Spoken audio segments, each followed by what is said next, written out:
So we discuss about the mechanism of action. हमने यहाँ पे डिस्कस किया कि mainly it is based upon the blockage of the voltage gated sodium ion channels, thus preventing both.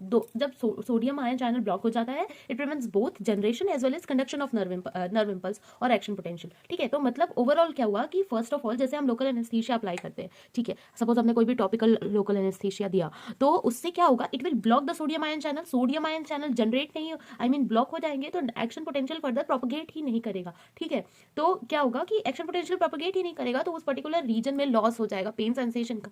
जब nerve impulse ही नहीं जाएगा तो stimulus कहाँ तक पहुंचेगा ब्रेन के पास, तो there will be local loss of pain sensation. ठीक है, तो ये हो गया mechanism of action. I hope you have understood well.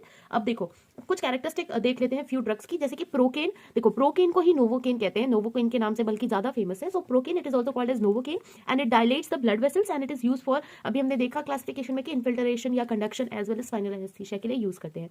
दूसरा ड्रग जो कि इंपॉर्टेंट है इट्स ब्यूपिवाकेन. ठीक है, तो अगर कंपैरेटिव कैरेक्टरिस्टिक्स पूछे या ड्रग्स के बारे में इंडिविजुअली पूछे तो हमें जानना चाहिए.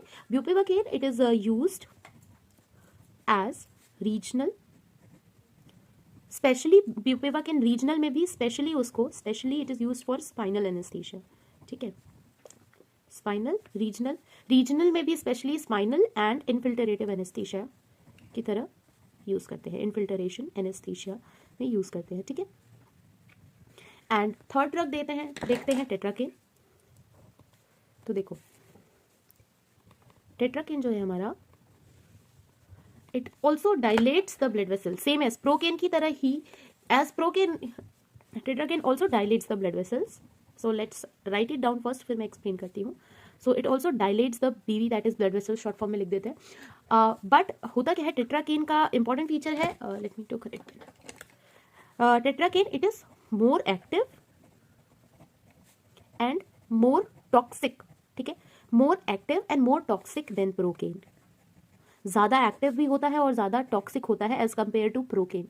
सो दैट इज वाई, क्योंकि ये ज्यादा टॉक्सिसिटी है तभी. ऐसे ही नहीं टेट्राकेन को हम क्लासिफिकेशन में it is used for surface anaesthesia है ना, तो इसीलिए because it is more toxic इसीलिए हम इसको टॉपिकली ही अप्लाई करते हैं. That is why it is used for surface anaesthesia only. ठीक है, सरफेस एनेस्थीसिया. अगर टॉक्सिक है तो हम इसको ऑब्वियसली एज इनफिल्ट्रेटिव एनेस्थीसिया यूज नहीं कर सकते because it is more toxic. Anaesthesia only. Okay, ठीक है. Green pen. नेक्स्ट ड्रग जो है हमारा वो है बेंजोकेन. ठीक है, benzocaine it is also called as anaesthesinum. ठीक है, benzocaine it also called as anaesthesinum. It is less active than procaine and इसकी एक प्रॉपर्टी है, it is not dissolved in water. Benzocaine आपका वाटर में not dissolved in water, water में dissolve नहीं होता है and that is why it is used for surface anaesthesia only. Okay, बहुत ही सिंपल है. I guess pharma is very simple, but अगर हमें कंसेप्ट पता है, क्लासिफिकेशन देखो फार्मा तो ज्यादातर रटने का है. अगर ड्रग्स के क्लासिफिकेशन रटे हुए हैं, एमओए हमें अच्छे से आती है तो, और फार्मा हमारा हर जगह यूज होगा. अभी हम न्यूरो में पढ़ेंगे, हम ऑप्स में पढ़ेंगे या कहीं भी मेडिकेशन हम पढ़ेंगे तो फार्मा इज वेरी इंपॉर्टेंट. सो पढ़ के भूल जाता है, हमेशा रिविजन की जरूरत है. Okay, so let's back to the topic. Benzocaine it is less active than procaine, it is not dissolved in water and that is why used only for surface anaesthesia. ठीक है, सरफेस एनेस्थीसिया. टॉपिकली सो देखो benzocaine जो है ये topically, मतलब obviously surface anaesthesia use हो रहा है यानी टॉपिकल एनेस्थीसिया की तरह यूज हो रहा है. अब टॉपिकल एनेस्थीसिया में किस किस फॉर्म में यूज होता है, तो पाउडर के फॉर्म में, पेस्ट, ऑइंटमेंट के फॉर्म में. So topically it is use in the form of powder, paste and ointment in burns, wound हो गया या डिसीजेस, स्किन के डिसीजेस है. और नॉन टॉक्सिक नेचर का होता है, नॉन टॉक्सिक नेचर का होता है तो इसको बर्न्स, वुंड्स के केस में हम यूज करते हैं. ठीक है, तो बेंजोकेन के बाद लास्ट ड्रग हम देखते हैं लीडोकेन. लीडोकेन देखो, लीडोकेन की क्या प्रॉपर्टी है, it acts longer than procaine. ठीक है, प्रोकेन से जो इसका ड्यूरेशन ऑफ एक्शन होता है वो ज्यादा होता है and other thing it is more active also, more active than procaine.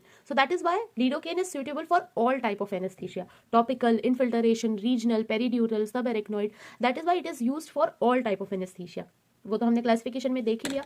Most important use क्या है, यूज याद रखना, use for the treatment of, it is used for the treatment of ventricular arrhythmias, tachyarrhythmias, more appropriate to called as ventricular tachyarrhythmias.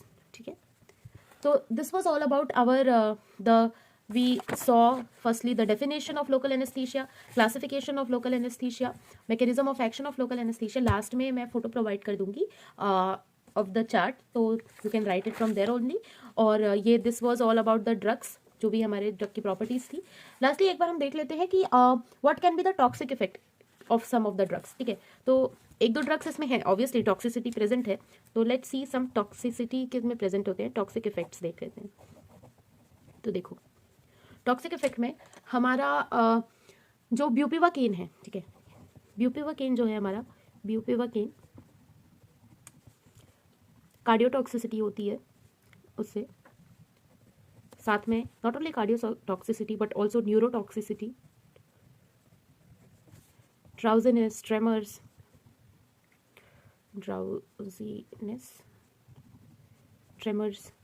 Seizures, ये सारे side effects हैं ब्यूपिवाकेन के. And lidocaine के भी कुछ साइड इफेक्ट्स होते हैं, जैसे कि नोजिया, वॉमिटिंग, विजुअल इम्पेयरमेंट, ये हो गया. एंड प्रिवेंटिव मेजर्स देख लेते हैं कि what are the preventive measures. ठीक है, यहीं पे लिख लेते हैं फटाफट ताकि हमारा एक पेज में कंप्लीट हो जाए पूरा ये लोकल एनेस्थीसिया का टॉपिक. तो देखो जब भी हम किसी भी एनेस्थीसिया को मिक्स कर देते हैं एड्रेनलिन के साथ या फिर एपिनेफ्रिन के साथ, सेम एक ही नाम है, तो उसकी टॉक्सिसिटी डिक्रीज हो जाती. तो mix by mixing with adrenaline, ठीक है, टॉक्सिसिटी डिक्रीजेस. और दूसरी चीज़ कि यू नो जब भी हम ड्रग्स के बारे में पढ़ते हैं तो there is always a principle that reducing the concentration of dose can inhibit और डिक्रीज द टॉक्सिसिटी. तो सेम है, अगर कोई ड्रग है, ज़्यादा टॉक्सिक इफेक्ट है, तो अगर हम उसका डोज कम करते हैं तो ऑब्वियसली उसकी टॉक्सिसिटी कम हो जाएगी. तो it's the basic principle, reducing the dose और more appropriate to right the reducing the concentration of dose. तो ये दो मेथड है प्रिवेंशन की. So I hope you have understood well this topic. Stay tuned for the next video. In the next video we'll start